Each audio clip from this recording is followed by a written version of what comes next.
Assalamualaikum warahmatullahi wabarakatuh. Saya Dewi Nurhaliza dengan NPM 2217051057 dari kelas B akan menjelaskan tentang reduksi DFA. Reduksi DFA merupakan cara untuk menyederhanakan sebuah automata. Penyederhanaan dilakukan dengan mengurangi sejumlah state dalam automata. Alasannya agar automata menjadi lebih praktis. Tetapi, DFA yang direduksi atau disederhanakan tidak boleh berkurang atau kehilangan kemampuannya dari DFA yang sebelum direduksi. Prinsip reduksi DFA yaitu memisahkan state yang dapat dibedakan atau distinguishable dengan yang tidak dapat dibedakan atau indistinguishable. Jadi misalnya di sini ada P dan Q adalah pasangan state dan A adalah sebuah input, maka distinguishable itu ada dua. Jika P itu bukan elemen dari final state dan Q adalah elemen dari final state atau sebaliknya. Nah, atau transisi P dengan input A itu bukan valid state dan transisi Q dengan input A itu valid state atau sebaliknya. Kalau indistinguishable itu dia P bukan elemen dari final state dan Q itu dan P itu elemen dari valid state dan Q elemen dari final state, atau P dan Q sama-sama bukan elemen dari final state. Atau yang kedua itu transisi dari P dengan input A itu merupakan valid state dan juga transisi dengan Q dengan input A itu merupakan valid state, atau transisi P dengan input A itu bukan elemen dari valid state dan transisi Q dengan input A itu bukan elemen dari valid state. Dan jika ada P dan Q itu indistinguishable, lalu ada Q dan R juga indistinguishable, maka P, R adalah indistinguishable.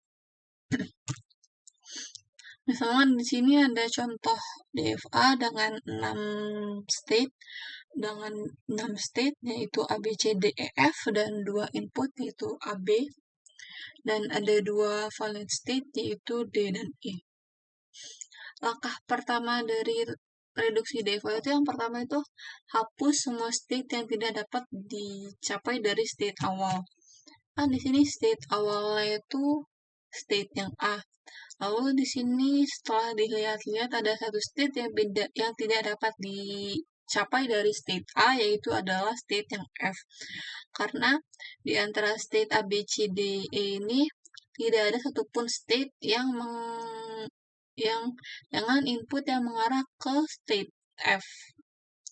Jadi state F ini tidak dapat dicapai dari state awal. Maka state F ini bisa kita hapus saja. Jadi seperti ini. Jadi tinggal 5 state.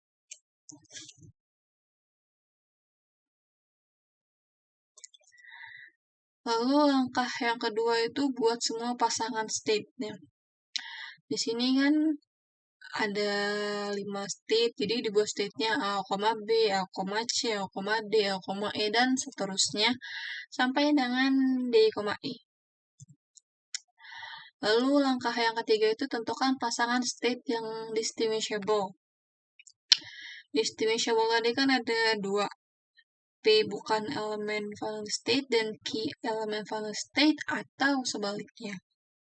Nah, di sini kita cari yang pasangan dengan valid state itu yang mana? Yang pertama kan A sama D, dan pokoknya yang pasangan sama D dan E itu merupakan distinguishable. Jadinya gini, A, D, A, E, B, D, B, E, C, D, dan C, E. Karena ya A ini kan bukan valid state, sedangkan D ini valid state, B ini bukan valid state, dan E ini valid state, dan begitu seterusnya. Lalu distinguishable yang kedua itu kan ada transisi P, A itu bukan termasuk valid state, dan transisi Q, A itu transisi Q dengan input A itu termasuk valid state ataupun sebaliknya. Nah, di sini ada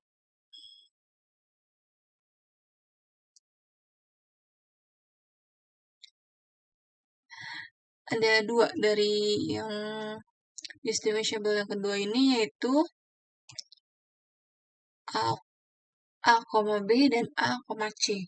Kenapa? Karena A dengan input 1 itu mengarah ke C, sedangkan B dengan input 1 itu mengarah ke valid state. Begitupun juga dengan A, C. Input A dengan input 1 itu mengarah ke C, yang mana C bukan valid state, dan C dengan input 1 itu mengarah ke E, yang mana E adalah valid state. Jadi A, B dan A, C masuk ke dalam distinguishable. Lalu langkah selanjutnya, tentukan pasangan state yang indistinguishable. Nah kan indistinguishable tadi ada dua, yaitu P elemen dari valid state dan Q elemen dari valid state, atau P dan Q sama-sama bukan elemen dari valid state. Nah di sini ada satu hasilnya, yaitu D sama pasangan D dan E. Kenapa? Karena pasangan D dan E ini keduanya merupakan sama-sama valid state, jadi masuk ke dalam indistinguishable atau tidak dapat dibedakan. Lalu indistinguishable yang kedua itu, transisi P dengan input A itu masuk ke dalam valid state, dan transisi Q dengan input A masuk ke dalam valid state.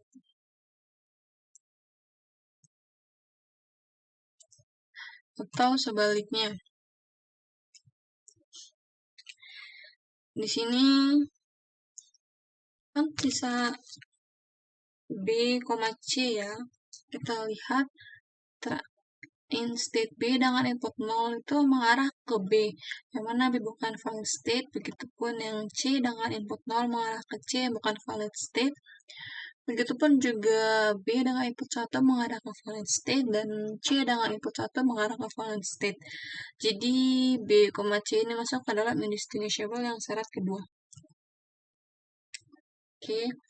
Lalu langkah selanjutnya adalah pisahkan state-state yang distinguishable dan indistinguishable. Jadi kan ini ada disti, indis. Lalu kita pisahkan sampai akhir jadinya begini. Distinguishable itu ada 8 pasang, dan indistinguishable itu ada 2 pasang. Lalu gabungkan, langkah selanjutnya itu gabungkan state dan indistinguishable. Tapi karena di kasus ini tuh D sama E-nya sama-sama valid state, dan B sama C-nya ini sama-sama bukan valid state, jadi mereka ini tidak bisa digabung, jadi tetap menjadi dua state yang berbeda, yaitu BC dan DE. Lalu hasilnya jadilah seperti ini. Jadinya begini. Ada input ada state A, lalu ada state BC dan state DE sebagai valid state. Begitupun inputnya tadi yang tidak begitu berbeda jauh, karena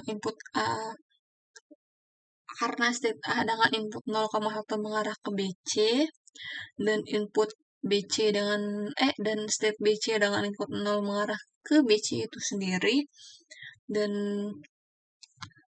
BC dengan input 1 mengarah ke valid state, dan maka hasilnya jadilah seperti ini. A dengan input 0,1 mengarah ke BC, BC dengan input 0 mengarah ke dirinya sendiri, BC dengan input 1 mengarah ke valid state, dan DE dengan input 0,1 mengarah ke dirinya sendiri. Lalu ini hasil sebelum direduksinya, ada berupa 6 state, dan ini setelah direduksi menjadi 3 state. State F dihilangkan karena tidak dapat dicapai dari state awal atau state A, dan state BC dan DE ini setelah mengalami proses distinguishable dan indistinguishable, maka hasilnya menjadi seperti ini. Oke, mungkin itu aja, sekian dari saya. Bila ada kesalahan saya mohon maaf. Assalamualaikum warahmatullahi wabarakatuh.